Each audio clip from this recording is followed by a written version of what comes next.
1945 সালের আগে ইসরায়েল নামে কোনো দেশ ছিল না। ইহুদি সন্ত্রাসীরা, তারা একটা ইহুদি রাষ্ট্রের জন্য লড়ছিল।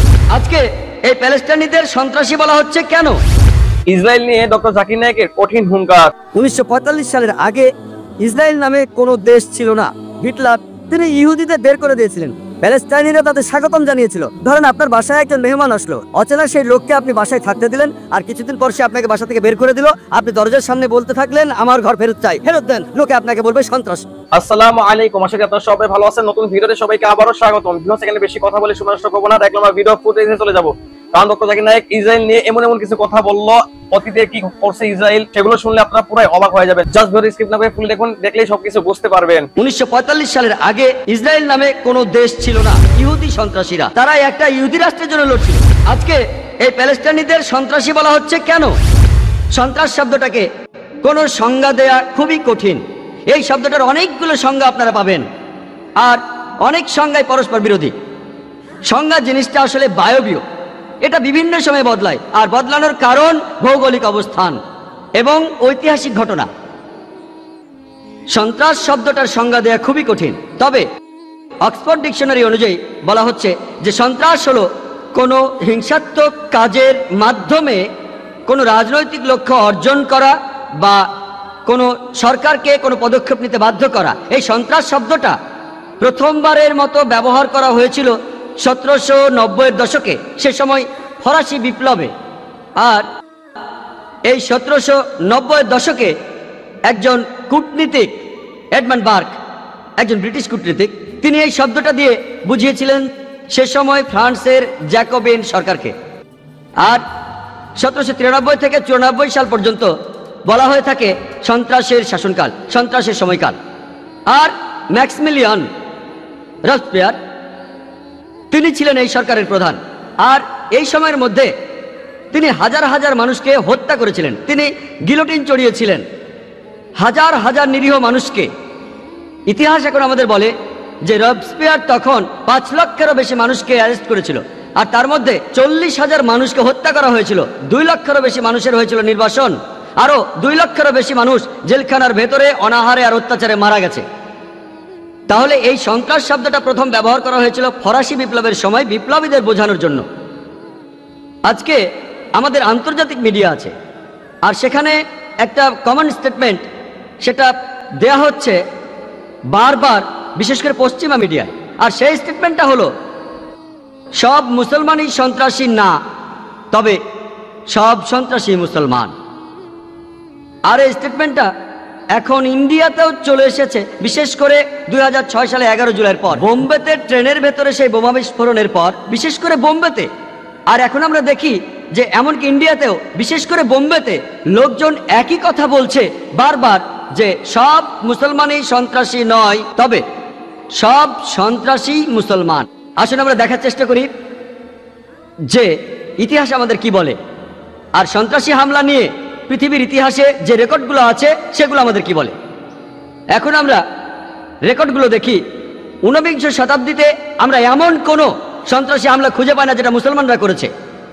সময় যেহেতু এখানে কম, তাই আমি 19বিংশ শতাব্দীর সবগুলো হামলার কথা বলতে পারবো না, আমি মাত্র কয়েকটার কথা বলছি। আমরা জানি 1981 সালে রাশিয়ার যার দ্বিতীয় আলেকজান্ডারকে হত্যা করা হয়েছিল সেন্ট পিটার্সবার্গের রাস্তায়। তিনি একটা বুলেট প্রুফ গাড়িতে করে ঘুরছিলেন, তখন এক বোমা বিস্ফোরণে 21 জন নিরীহ পথচারী মারা গেল। তিনি বুলেট প্রুফ গাড়ি থেকে বের হলেন, আরেকটা বোমা ফাটলো, তিনি মারা গেলেন। তাকে কোনো মুসলমান মারেনি, তাকে হত্যা করেছিল ইগনেসি বুলবুস থেকে আসা একজন পোল। সে অমুসলিম ছিল, সে ছিল নৈরাজ্যবাদী। আমরা জানি 1886 সালে শিকাগো শহরে হে মার্কেট স্কোয়ারে শ্রমিকদের মিছিলের মধ্যে একটা বোমা বিস্ফোরিত হয়েছিল, আর 12 জন নিরীহ মানুষ মারা গিয়েছিল। তাদের মধ্যে একজন ছিল ডি জেন নামে পুলিশ, আরো 7 জন আহত পুলিশ পরে হাসপাতালে মারা গিয়েছিল। এই ঘটনার জন্য যারা দায়ী তারা মুসলমান ছিল না, 8 জন নৈরাজ্যবাদী, সবাই অমুসলিম ছিল। যদি আমরা বিংশ শতাব্দীর সন্ত্রাসী হামলাগুলো ভালো করে দেখার চেষ্টা করি, আমরা জানি ইতিহাস আমাদের বলে যে 1901 সালের 6 সেপ্টেম্বরে সে সময়ে আমেরিকার প্রেসিডেন্ট উইলিয়াম ম্যাকিনলি তাকে লিওন নামে একজন নৈরাজ্যবাদী হত্যা করেছিল। লিওন তাকে 2 বার গুলি করেছিল, সে অমুসলিম ছিল। আর 1910 সালের 1 অক্টোবরে একটা বোমা বিস্ফোরিত হয়েছিল, আর সেটা হয়েছিল লস অ্যাঞ্জেলেসে টাইম নিউজ পেপার বিল্ডিংয়ে। এখানে 21 জন নিরীহ মানুষ মারা গিয়েছিল। এই বোমা বিস্ফোরণের জন্য যারা দায়ী তারা 2 জন ছিল খ্রিস্টান, তাদের নাম ছিল জেমস আর জোসেফ। তারা ছিল ইউনিয়ন লিডার, তারাও মুসলিম ছিল। আমরা জানি যে 1914 সালের 28শে জুন সারায়েভোতে অস্ট্রিয়ার আর্কডিউক ফ্রাঞ্জ এবং তার স্ত্রী সোফিয়া একসাথে নিহত হয়েছিলেন। এখান থেকেই শুরু হয় প্রথম বিশ্বযুদ্ধ। আর এই হত্যাকাণ্ডের জন্য যে লোকগুলো দায়ী ছিল তাদের দলের নাম ছিল ইয়াং বসনিয়া, আর তাদের বেশিরভাগই ছিল সার্বিয়ান, তারাও অমুসলিম ছিল। ইতিহাস থেকে আমরা জানতে পারি যে 1925 সালের 16ই এপ্রিল হয়েছিল একটা বোমা বিস্ফোরণ। ঘটনা ঘটেছিল বুলগেরিয়ার রাজধানী সোফায়ার সেন্ট ন্যাডিলিয়া চার্চে। এখানে 150 জনেরও বেশি নিরীহ মানুষ মারা গিয়েছিল, আহত হয়েছিল 500 জনেরও বেশি। এটা ছিল বুলগেরিয়ার নিজের মাটিতে তখন পর্যন্ত সবচেয়ে বড় সন্ত্রাসী আক্রমণ। আরেকটা কাজ করেছিল বুলগেরিয়ান কমিউনিস্ট পার্টি, তারাও অমুসলিম ছিল। আমরা জানি, ইতিহাস আমাদের বলে যে 1934 সালের 9ই অক্টোবর যুগোস্লাভিয়ার রাজা প্রথম আলেকজান্ডার তাকে একজন বন্দুকধারী হত্যা করে যার নাম ছিল ভ্লাদা জার্জিভ। সেও একজন অমুসলিম ছিল। প্রথম যে আমেরিকান প্লেনটা হাইজ্যাক করা হয় সেটা কোনো মুসলমান করেনি, কাজটা করেছিল ওর্টিজ নামে এক অমুসলিম। সে প্লেনটা হাইজ্যাক করে নিয়ে যায় কিউবায়, আর পরে সেখানে রাজনৈতিক আশ্রয় নেয়। আমরা যদি সন্ত্রাসী আক্রমণের ইতিহাসটাকে দেখি তাহলে জানতে পারবো যে 1968-র 28শে আগস্ট গুয়েতেমালার অ্যাম্বাসেডার তাকে হত্যা করেছিল একজন অমুসলিম। 1969 সালে জাপানের অ্যাম্বাসেডারকে ছুরি মেরে হত্যা করেছিল এক জাপানি অমুসলিম। ব্রাজিলের অ্যাম্বাসেডারকে ওই একই বছরে অপহরণ করে একজন অমুসলিম। সেই বিখ্যাত ঘটনা ওকলাহোমা বোম্বিং, সেটা হয়েছিল 1995 সালের 19শে এপ্রিল। সেখানে বোমা ভর্তি একটা ট্রাক ওকলাহোমার ফেডারেল বিল্ডিংয়ে আঘাত করে, মারা যায় 166 জন নিরীহ মানুষ, আহত হয় আরো কয়েকশো। প্রথম দিকে খবরের কাগজে লেখা হয়েছিল মধ্যপ্রাচ্যের ষড়যন্ত্র। দিনের পর এখানে শেষ নয় ভিউয়ার্স, আরো ভিডিও বাকি আছে, অনেক তথ্য পাবেন। জাস্ট ভিডিও স্কিপ না করে ফুলি দেখতে থাকুন, দেখলে আপনারা অবাক হয়ে যাবেন। কয়েকদিন পরে জানা গেল যে কাজটা 2 জন ডানপন্থী দলের সমর্থকের, খ্রিস্টান, তাদের নাম তিমোথি আর টেরি। এরাই ওকলাহোমার ফেডারেল বিল্ডিং এ বোমা বিস্ফোরণটার জন্য দায়ী। তবে খবরটা যখন আসলো কয়েকদিন কাগজে থাকলো, তারপর হাওয়া। তার আগে দিনের পর দিন মধ্যপ্রাচ্য ষড়যন্ত্র, মধ্যপ্রাচ্য ষড়যন্ত্র। দ্বিতীয় বিশ্বযুদ্ধের পর 1941 সাল থেকে 1948 সাল পর্যন্ত এই 8 বছরের মধ্যে 259টি সন্ত্রাসী আক্রমণ চালিয়েছে শুধুমাত্র ইহুদি সন্ত্রাসীরা। অনেকগুলো দল আছে, ইরগুন, ইস্টার্ন গ্যাং, হ্যাগানা। আর আমরা জানি কিং ডেভিড হোটেলের সেই বিস্ফোরণটার কথা। ঘটনাটা ঘটেছিল 1946 সালের 22শে জুলাই। বিস্ফোরণটা ঘটিয়েছিল ইরগুন, নেতৃত্বে ছিলেন মেনাকেন বেগান। এখানে 91 জন নিরীহ মানুষ মারা গিয়েছিল, তার মধ্যে 28 জন ছিল ব্রিটিশ, 41 জন আরব, 7 জন ইহুদি, এছাড়া আরো ছিল 5 জন। এই ইরগুন গ্রুপ আরবদের মতো পোশাক পরেছিল যাতে লোকজন মনে করে আরবরা এই ঘটনা ঘটিয়েছে। এটার জন্য দায়ী ছিলেন মেনাকেন বেগান। আর এটা ছিল ব্রিটিশ ম্যান্ডেটের বিরুদ্ধে ইতিহাসের সবচেয়ে বড় আক্রমণ। এখানে 91 জন মারা যায়।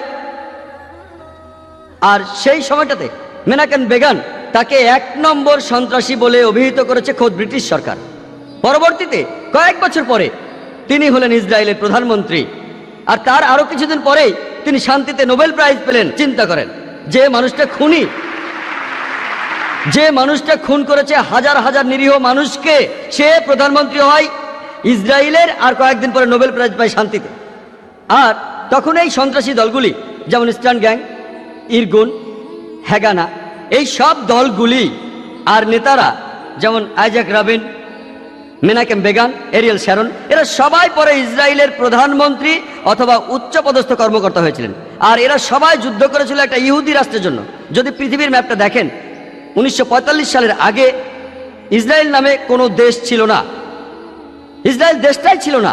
এই ইহুদি দলগুলি, এই দলগুলিকে সন্ত্রাসী বলে ডাকতো ব্রিটিশরা। তারা একটা ইহুদি রাষ্ট্রের জন্য লড়ছিল। পরে তারা শক্তি দিয়ে ইসরায়েল দখল করে আর প্যালেস্টাইনিদের তাড়িয়ে দেয়। এখন এই লোকগুলি প্যালেস্টাইনের লোকদের বলছে, যাদের দাবিটা আরো জোরালো, তাদের দেশ ফেরত চায়। এখন তাদেরকে সন্ত্রাসী বলে ডাকছে ইসরায়েলিরাই।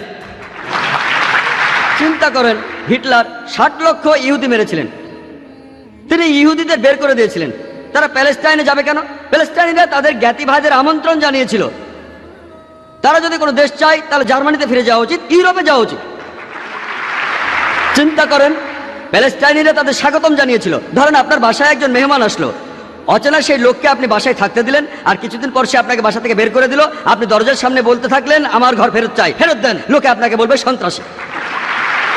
ঠিক এই ঘটনাই ঘটেছে। আজকে এই প্যালেস্টাইনিদের সন্ত্রাসী বলা হচ্ছে কেন? তারা তাদের দেশ ফেরত চায়। আর এখন পৃথিবীর মানুষ, বিশেষ করে উন্নত দেশগুলির মানুষ, তারা নির্বিকারভাবে এই অন্যায় মেনে নিচ্ছে। আমরা জানি যে জার্মানিতে ইতিহাস আমাদের বলে 1968 থেকে 1992 সাল পর্যন্ত রাডার মেন হফ গ্যাং তারা অনেক নিরীহ মানুষকে হত্যা করেছিল। ইটালিতে ইতিহাস থেকে আমরা জানতে পারি রেগ ব্রিগেডের কথা, তারাও অনেক নিরীহ মানুষকে হত্যা করেছে। এমনকি 1978 সালে তারা অপহরণ করে ইটালির প্রধানমন্ত্রী অ্যালডো মোরাকে, আর 55 দিন পর তাকে হত্যা করে। আরও যদি দেখেন এরকম দল, এরকম সন্ত্রাসী দল এমনকি জাপানেও আছে, দ্য জাপানিজ রেড আর্মি। তারা একটা বৌদ্ধ কাল্ট, ওম শিনরিকিও বৌদ্ধ কাল্ট। আর তারা একবার নার্ভ গ্যাস দিয়ে টোকিও সাবওয়েতে হাজার হাজার মানুষকে মারতে চেয়েছিল, কিন্তু ভাগ্য ভালো তারা খুব একটা সফল হতে পারেনি। সেখানে মারা গিয়েছিল মাত্র 12 জন। তবে 5700 জনেরও বেশি নিরীহ মানুষ এই ঘটনায় নার্ভ গ্যাসের কারণে আহত হয়েছিল। এরা সবাই বৌদ্ধ। ইংল্যান্ডে 100 বছরের বেশি সময় IRA, আইরিশ রিপাবলিকান আর্মি, বিভিন্ন আক্রমণ চালিয়ে যাচ্ছে ইংল্যান্ডের বিরুদ্ধে। এরা সবাই ক্যাথলিক, তবে তাদের ক্যাথলিক সন্ত্রাসী বলা হয় না, তাদের বলা হয় IRA। আর আমরা জানি তারা অনেক সন্ত্রাসী আক্রমণ চালিয়েছে। শুধুমাত্র 1972 সালে 3টা বোমা বিস্ফোরণ, প্রথমটাতে 7 জন মারা গেছে, দ্বিতীয়টা মারা গেছে 11 জন, তৃতীয়টা মারা গেছে 9 জন। 1974 সালে 2টো বিস্ফোরণ ঘটিয়েছে তারা। ডক্টর জাকির নায়েক খুব সুন্দরভাবে আপনাদেরকে বুঝাই দিচ্ছে কিভাবে কি হয়েছে। তো ডক্টর জাকির নায়েকের এই কথাগুলো যদি আপনাদের কাছে ভালো লেগে থাকে তাহলে এই ভিডিওটা একটা লাইক করে দিবেন। আর এমন একটা ভিডিওটা আপনাদের কাছে পছন্দ হয় থাকে তাহলে এই চ্যানেলটি আপনাদের জন্য, এই জন্য চ্যানেলটিকে সাবস্ক্রাইব করে পাশে থাকা বেল আইকনে ক্লিক করে রাখুন। দেখা হইতেছে সামনে আবার কোন একটা ভিডিওতে, সেই পর্যন্ত সবাই ভালো থাকুন। আসসালামু আলাইকুম।